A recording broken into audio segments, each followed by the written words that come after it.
What's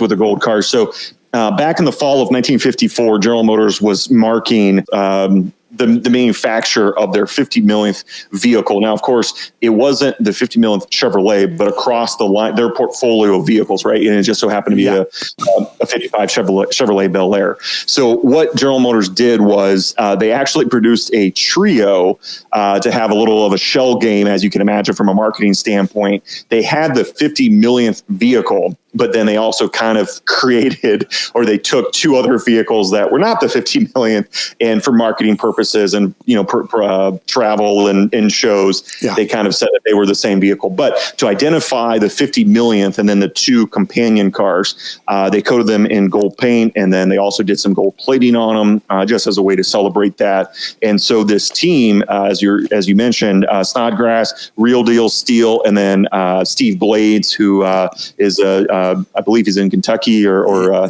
he's a little bit further north, historian, Tri-5 expert, got involved with the project.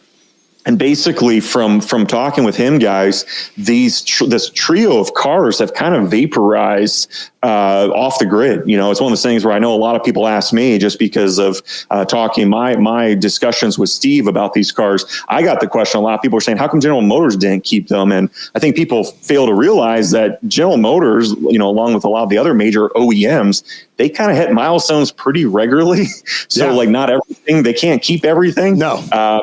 And so this trio of cars got out, and one of I forget the exact details, but I think two of them had kind of gone off the grid. One of them ended up with a collector in one of the Carolinas, and unfortunately was burned to a crisp in an accidental garage fire. So future is unknown. Parts exist, but not in a complete state. So this trio, this Tri-5 trio of experts decided to recreate, and I think it's the closest we'll ever come to seeing one of those cars, how they would have looked. But phenomenal job. And so again, catching lots of attention because of looks, and then went across the block, selling for $434,500, which I think knocked everyone's socks off. But keep in mind too, guys, as you mentioned, Kenny, this recreation tribute, Steve told me it had, I think, over $100,000 of gold plating in it. Yeah. So not your run-of-the-mill 55 Chevy. No, not at all. They are good on social media, and they're good to go ahead. And they had a lot during this build.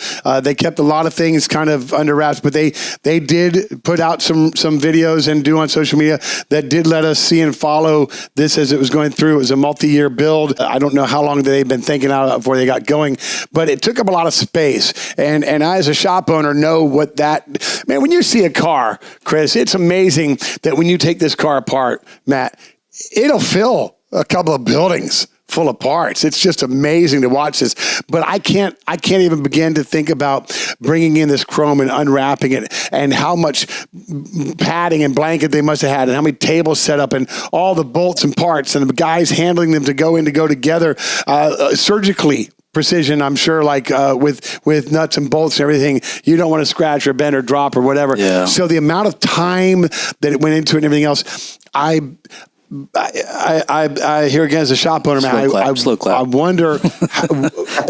I don't want to say that I'll bet there wasn't a profit in this car. But sometimes it doesn't matter about that. It's the joy of doing this, bringing this back, putting it out there, getting your name out there, whatever it was. But man, what a painstaking labor of love tribute to this build. Yeah, well said, Chris. I mean, that was evident from my conversation with Steve and the team there, just that it was a passion project. And, you know, like you identified, Kenny, when you blow a car apart for restoration, to keep it organized and to keep everything straight, it does take up a lot of space, because I know that was a question that I think the team who put that car together got, was why not keep it? You know, you spent multiple years doing it.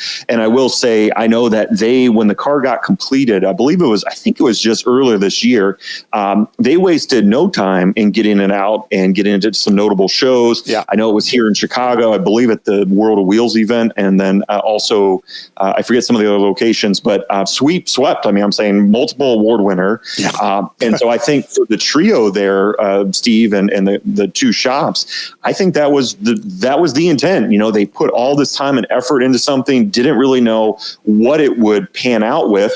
No pun intended there with the gold reference. But they didn't know how it would pan out. But I think that was the goal, is to bring this concept to reality, to celebrate one of the most significant Tri-5 Chevys that may or may not ever surface. And they got it out on the show circuit. And I know that, I think there was some dialogue on their social media page. Yep. You mentioned, Kenny, that they're active. I think there was some dialogue already about people were saying, hey, where'd the car go? And I know that they know where it's headed off to. I think they posted it's headed to a very passionate collector in somewhere in their southern states area, which is fantastic. And you know what I kept telling people milling around the car is that I wouldn't be surprised if this effort raises awareness in some of the other cars, again, the trio, if more information comes out. And that's why I particularly like these projects. Some people don't maybe fully understand why put all that time into a tribute or recreation. And again, I go back to, well, we're not going to have the originals, or at least currently the originals are nowhere to be found.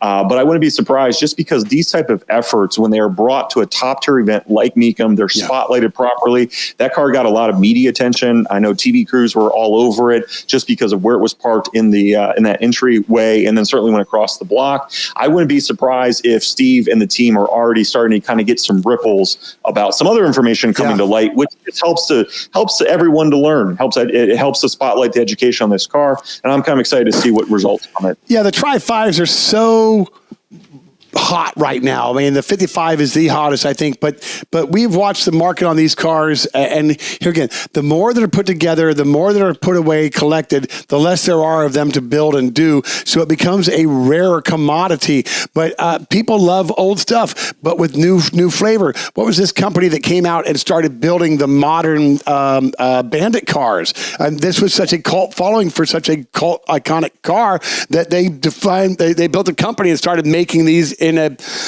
limited mass production, because the demand is there for these in a modern sense. But I just love old being able to come back to new and bring it back.